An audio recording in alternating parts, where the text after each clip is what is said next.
Ada Copeland King, the slave who accidentally married a white man who pretended that he was black.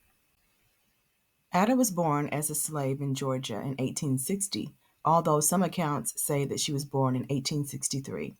Either way, she was less than 5 years old when slavery ended.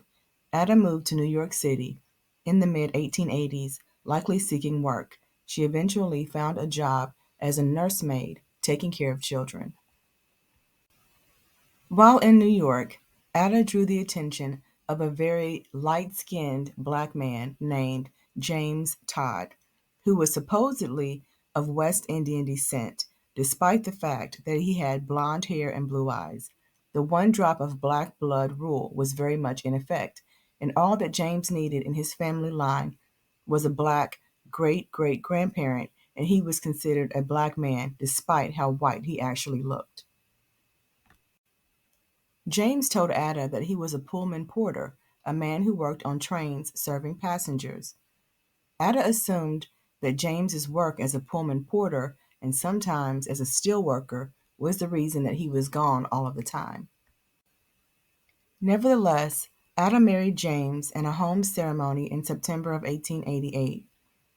James was about 46 and Ada was about 27 years old. The couple had 5 children, but only 4 made it to adulthood, 2 sons and 2 daughters.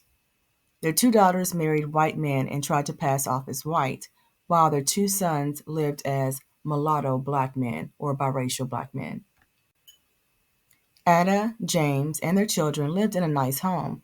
James paid for piano teachers and school tutors for his children, and he appeared to have more money than a typical Pullman porter. Unfortunately, in 1901, James came down with tuberculosis after only 13 years of marriage. While on his deathbed in Phoenix, Arizona, James wrote his wife Ada an interesting letter. When Ada read the letter, she was shocked. Well, for starters, James Todd did not even exist. Ada's husband's real name was Clarence King. Clarence was no Pullman porter, he was actually a geologist. However, there is something more shocking than all of these things. Clarence admitted that he was actually a white man. Clarence admitted that he was always very attracted to African American women and Native American women.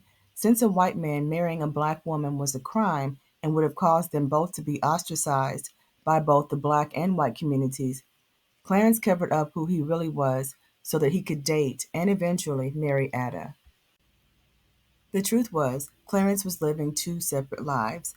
Because blacks and whites did not live near each other, he was able to cover up this lie because his black family and friends were in separate communities than his white family and friends. So he was able to go back and forth between the 2 communities without being detected. What Ada didn't know was that Clarence had actually attended a college that was affiliated with Yale University, and in addition to being a geologist, he was also an author, mountaineer, and surveyor. He also had very prominent white men in his social circle who knew nothing of his double life. After his death, a geological library was named after Clarence. It's located in Reston, Virginia. After Clarence died, Ada had a very difficult time trying to gain control of the trust fund that Clarence promised her. After a 30-year battle to get his fund, it was determined by the court that Clarence had no more money to give to Ada. Once Clarence died, his friend John Hay continued to give Ada a monthly stipend to support her. When John passed away in 1905, his daughter Helen continued the support. When the support eventually ran out, Ada continued to live in the 11-room house that John purchased for her in Queens County, New York. After living more than 100 years, Ada passed away in April of 1964. She was a slave who lived long enough to see the civil rights movement taking place and even hear the speech of Martin Luther King Jr. This is a photo of her and one of her sons. May you rest in peace, Aunt Ada. If you like this slave narrative, don't forget to like, share, and subscribe. You can also log on to my online bookstore, www.burksbooks.com. There you can find various books and a slave book that has pictures of real African American slaves. It also has more in-depth slave narratives. Thank you for watching.